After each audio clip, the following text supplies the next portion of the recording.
Dave Mad Max 6 at Gold's Gym Venice, the Mecca. This is Muscle Beach TV for Jay Cutler TV, and I have the Prez, Jim Manion. Very, very honored and grateful that you're here, Jim. Welcome to Muscle Beach TV. Thank you, Dave. Glad to be here, man. Love it out here. I know. I can't tell you what it does to me whenever you're telling me, hey, I'm going to California next week, let's do an interview, because you don't do interview hardly with anybody except maybe NPC Online, which is your own site. So we really feel honored and grateful that you do that every time. Wow, absolutely. I really don't do many interviews, but I know you work with Jay Cutler. Jay's my man, and it's going to help Jay. I'm glad to help him because he gives our sport such a great name, such a great reputation. He represents us very well. So anything I can do to help Jay, and of course you, I will do it. That's awesome. Speaking of Jay, how did you feel this whole ambassador thing? We just came back from the Olympia 3 weeks ago. How do you feel? That's the first time they actually did that. How do you feel that turned out this year? I thought it was wonderful. Yeah. I mean, he just, as you say, Jay is, first of all, he lives in Vegas, okay? Right. And everybody, of course, in Vegas knows him as Mr. Olympia. He knows, he's almost like I am in Pittsburgh. He knows everybody. That's right. Anywhere you go in Vegas, everybody knows Jay Cutler. He's like the mayor of Vegas. Yeah, he is. So I thought it was great that they chose him to represent. And who represents our sport any better? I mean, Jay speaks well, represents us well. So yeah, he thought still it was a lives great it. choice. Yeah, he still lives it. So let's talk about the Olympia. Obviously, that's the elephant in the room. We just finished the Olympia 3 weeks ago. A lot of changes this year, not only in the athletes who won the show, but also the organization and the promoters and all that stuff. What are your impression after this Olympia this year?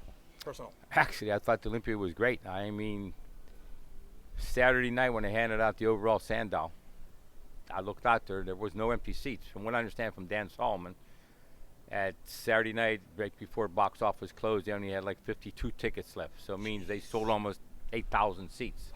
I believe it's an 8,000 seat auditorium, 8,000 somewhere. They sold a lot of seats, let's put it that way. Wow. So the place was packed. The expo ran great. The expo was crowded. I normally don't walk the floor, but I walked the floor on Friday. I didn't want to walk it on Saturday. Yeah, forget it. It was very crowded. Yeah. So I thought, I went by Jay's booth, went by Flex Lewis, a bunch of the guys. And everybody was crowded. Everybody seemed happy. How does it make you feel when you see the sport prosper? Because obviously this is the Super Bowl of bodybuilding, and it's your whole entire life. This is your life. You've actually done nothing else. Actually, I was going to ask you about that, but since you're very young and you were competing yourself, you devoted your life to. I'm very young. Yeah, since you were very young. Yeah. Since I was. Yeah. You've devoted your life, your entire life, to the NPC and to the IFBB. So when you see the Olympia being such a success this year, how does that make you feel? Well, it makes me feel great. Obviously, Olympia is Super Bowl of bodybuilding. And as you said, we had some new people doing some different jobs this year. Dan Solomon took over executive Tamer, director. Dan did a great job. I worked very well with him. We coordinated. We talked numerous times a week, numerous times a day sometimes. Yeah. Tamer, I thought, did an excellent job in running the show Friday night, Saturday night. Tamer has a lot of experience, as you know. I think he runs 40 events for us around the world now. Crazy. So it's crazy. I know the guy is machine. Just had a baby. I'm not quite sure how he had that because he's never home. But anyway. Don't open a can, Jim. No. Oh, no, it's his baby. Okay. Enzo's definitely his baby. Okay. Wow. No, I thought it was wonderful, seriously. Are you... let me interrupt. What I really like, too, is the change we made where we put all the finals of all the divisions on stage. Friday night some and Saturday night some. Yeah, that was So great. it was a great idea. We all collaborated on that. To do that, and I thought it sold more tickets because bikini, I think men's physique and classic physique was on Saturday night with the men. Friday night we had a bigger crowd than usual. Yeah.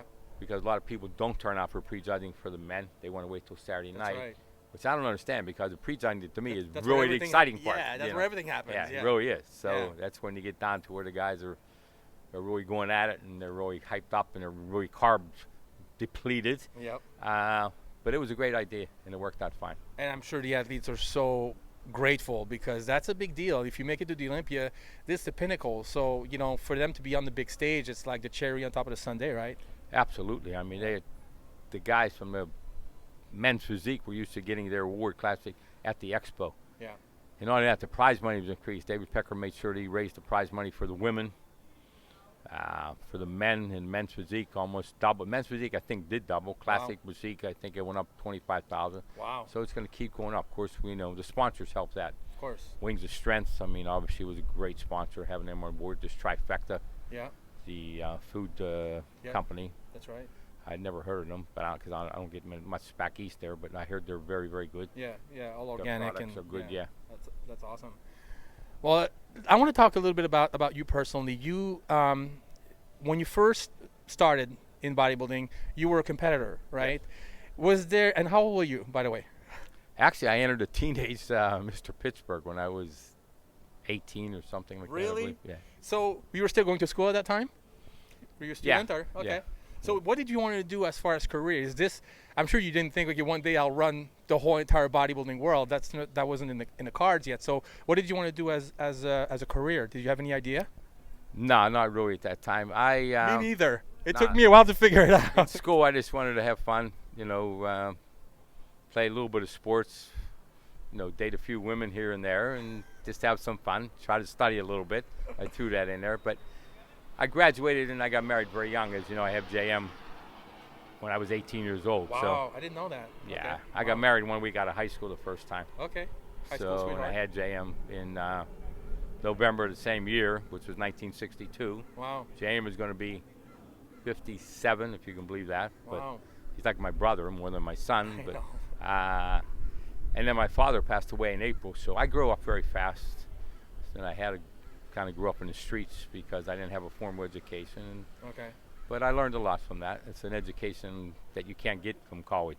That's right. So I had a lot Street smart. Street smarts. Yeah. Absolutely. So once you started competing, and you got involved more into the competitive side of things, how long did it take for you to actually get into the organization side of thing and start the NPC and all that stuff? Kind of take me through it. And how did you think that you could actually? Did you think, okay, I can possibly make a career out of this and make a living? No, not really. No. I competed. I won Mr. Pittsburgh in 1971. I won like 14, 15 regional events back then. Okay. We were talking about shows that had 20 guys in. It wasn't like it is now. Yeah, yeah. When I won Mr. Pittsburgh, there might have been 20, 25 men in the show. Okay. So we had no prejudging. You just did everything at night Okay. under one light bulb hanging from a basketball Sounds hoop. like a pumping iron. Yeah, no, Yeah. it was true. It was nothing like. You weren't pumping iron. Yeah, there is no music. There was no music. Really? Guys Wow. now say, "Yeah, what you posed to?" I supposed to. We had no music. There was nothing like that. So, from there, then the next year, they asked me to come back to judge the Mr. Pittsburgh. So I went back to judge it, and then I just saw some things that I didn't like. I thought could be improved.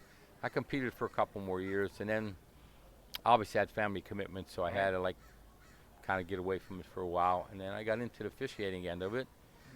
And then in 1981, I formed the NPC because we were affiliated with the AAU. Right. I actually was the chairman for the AAU back then. Okay. And then we split off and started the NPC. And that's how it all started. Did I really think it would ever get this big? I would hope so. I've worked hard at it, but in the beginning, I really didn't think it would ever get this big. But I went out and worked, and truthfully, I get up with that same kind of passion every day. Yeah. I have a story I know because I've got to be good friends, and I'm not name dropping with The Rock Yeah. and Danny Garcia's manager, who Yeah. I just had dinner with the other night. But they call themselves $7 Production. Yeah. When I graduated from high school, I had $52. People gave you money back then. They gave you $3 for graduating, $5 for graduating. So my total bankroll was $52. Wow. So I obviously became very hungry to try to feed my family and do the right thing. And actually, I get up every day with that same kind of attitude. Like I pretend like I only have $52. So I'll go out and make a deal You're for still poor. 300, in your head. 3,000 or 3 million. I'll do it. So I love what I do. I have the passion for it. At 75, I get a little tired, yeah. But when I walk into like at Olympia or any show, could be the Nationals coming up, I'll be there all day, but get back to the room, and I'll be a little tired. I'll say, wow, I got to go back tonight. As soon as I walk into the auditorium or ballroom, whatever it may be, my adrenaline kicks in, and I'm ready to work. You're home again. I'm in my office. That's it. Wow. Thank you for telling that story, because I've always wondered how people kind of get into the position that you're in. And obviously, there is no higher position. For a while, you were just doing the NPC, but eventually, when D'Amelio stepped down or left, you became president of the IFBB shortly after that, right? I mean, so now you're president of the IFBB Pro League and the NPC. So it's a lot. It's a lot on your plate. And now we have NPC worldwide, which Yeah. we're doing amateur events all over the world. And this year we're going to have 165 events Oh my God. internationally. Not the United States. We have over 300. Wow. So we've grown very, very fast. And we're going to continue to grow. We have promoters coming out of the woodwork wanting to do shows, and Some of the countries don't even know where they are. I have to look them up on a map. It's been a long time since I've done my geography. So, Wow. and Tyler's been a big help with that. Big Steve, Sandy. I mean, they're willing to go out and educate people all over the world and how to judge and how to do different things. You get a great team behind you. Very great team. Listen, you always got to have. You can be a leader, but if you have no followers, you're not really a leader. Right. So you have to have some followers, and I Yeah. feel like I got a lot of good people and a lot of good followers. And I don't want to call them followers. I call them coworkers. They work with me. Right. You know, I'm not their boss. I mean, they are working. But they're very loyal. The people Very you loyal. work with Very have been with you for years, years and years and years. And I think the fact that you are at the head of this organization, the fact that you were an ex-competitor yourself, that's what people respect, including the athlete, because they know you were one of them once before. Absolutely. And thing of it is, you're not going to always make the athletes happy. I understand that, but I really, really, in my heart, try to do what's right for the athlete. You know, of course, as a business, you want to make money, and I do make money, but I still want to do what's right for the athlete. Sometimes, most of them appreciate it. Sometimes when they lose or do, then you know you're a bad guy. Yeah. But once they think about it, I mean, I've tried to get people to do shows. We've got more men's open pro shows than we've ever had. Wow.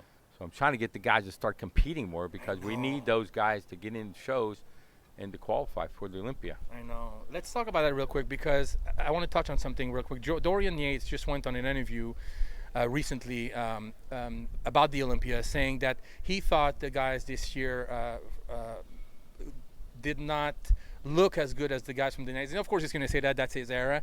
But do you think that the guys were more inclined to compete back then? I mean, they were doing all the shows. They were doing the Olympia. They were doing the Pro Tour after that. What's your feeling on the fact that they were competing more before? And do you think that they can compare this year compared to the 90s? What's your feel on that? First of all, let's don't assume that they had more pro shows than we did. They just happened after Olympia, they would have 3 or 4 shows lined up. Yeah. I was on those tours, so I know. You take the total number of shows we have, open men's pros event, there are a lot more. There's 3 times as many. But there they're was not back then. competing, though, the top guys you were saying. Well, the top guys now, because there's sponsorship money.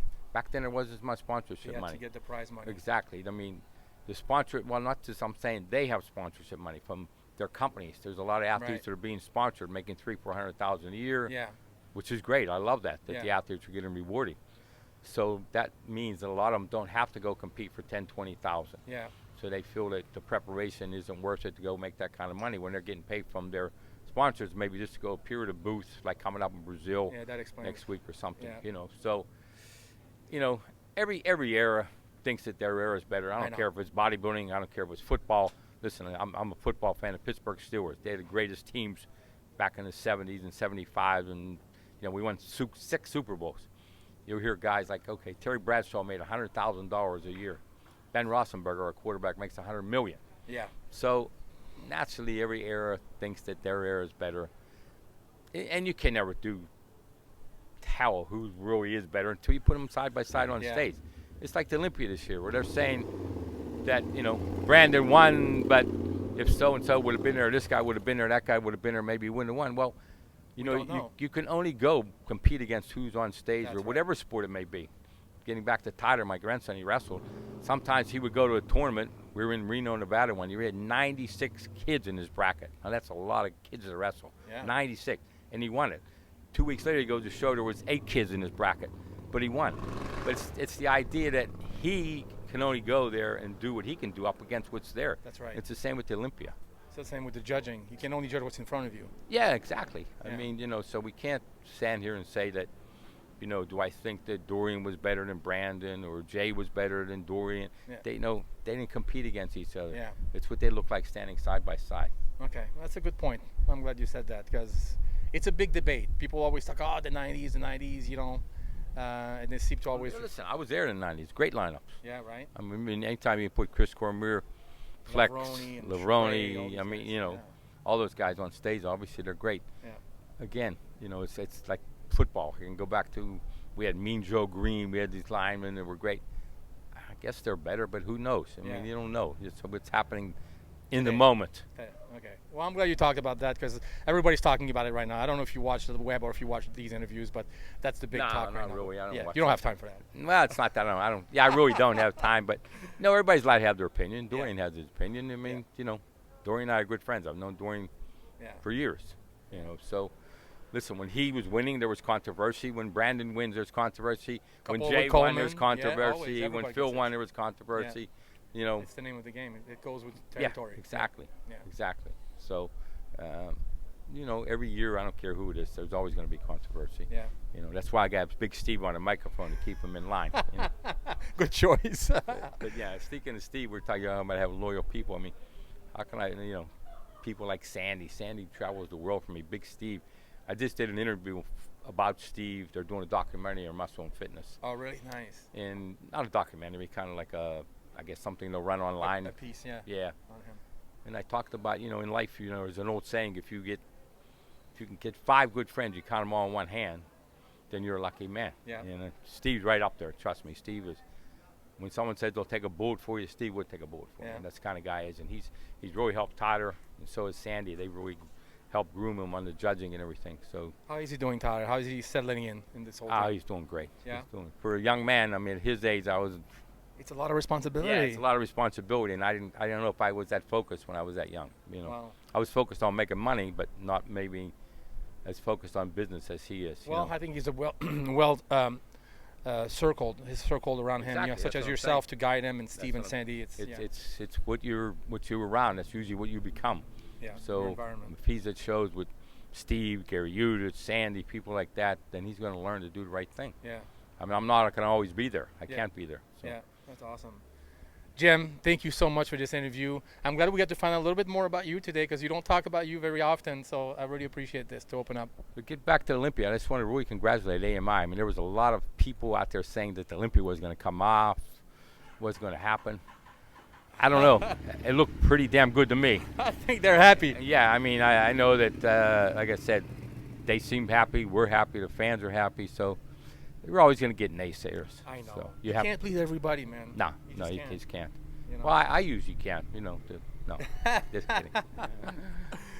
Jim, thank you so much for this interview. We really appreciate having you on JColor TV, and I hope you come back next time that you're in California. We'd love to have you. For JTV, this is Dave MaxX with the press, Jim Manion, and we're out.